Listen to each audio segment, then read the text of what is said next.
ঠাকুরমা ও স্বামীজির চরণে প্রণাম জানিয়ে শ্রী শ্রী রামকৃষ্ণ কথামৃত থেকে কিছু অংশ পাঠ করছি। বিজয়। ব্রাহ্ম সমাজের কাজ করতে হয়, তাই সদা সর্বদা আসতে পারি না, সুবিধা হলে আসব। শ্রী রামকৃষ্ণ বিজয়ের প্রতি। দেখো, আচার্যের কাজ বড় কঠিন।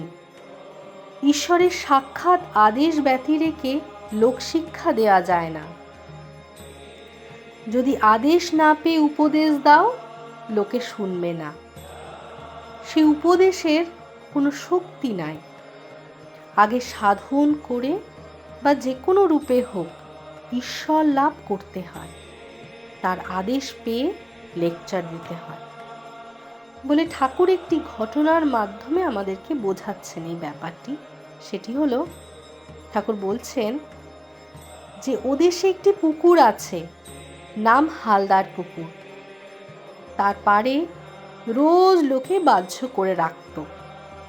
সকালে যারা ঘাটে আসতো তারা তাদের গালাগাল দিয়ে খুব গোলমাল করত।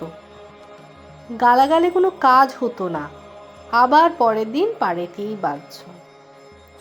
শেষে কোম্পানির চাপরাশি এসে নোটিশ টাঙিয়ে দিলে যে এখানে কেউ ওরূপ কাজ করতে পারবে না, যদি করে শাস্তি হবে।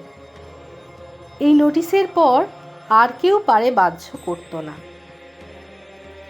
তার আদেশের পর যেখানে সেখানে আচার্য হওয়া যায় ও লেকচার দেওয়া যায়।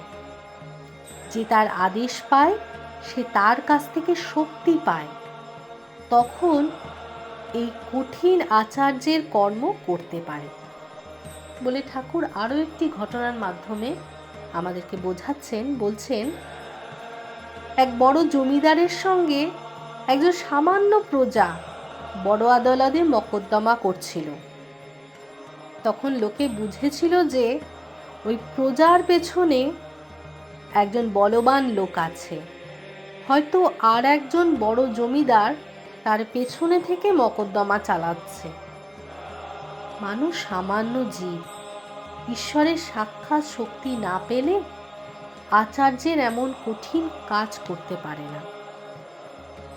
অর্থাৎ ঠাকুর আমাদেরকে বারবার বলছেন, এই ঘটনার মাধ্যমে আমরা বুঝতে পারছি যে যদি আমাদের লোক শিক্ষা দিতে হয় বা আচার্য হতে হয়, তো আচার্যের মতো বড় কঠিন কাজ যদি আমাদেরকে করতে হয়, সেটি ঈশ্বরের সাক্ষাৎ আদেশ ব্যতি রেখে করা যায় না।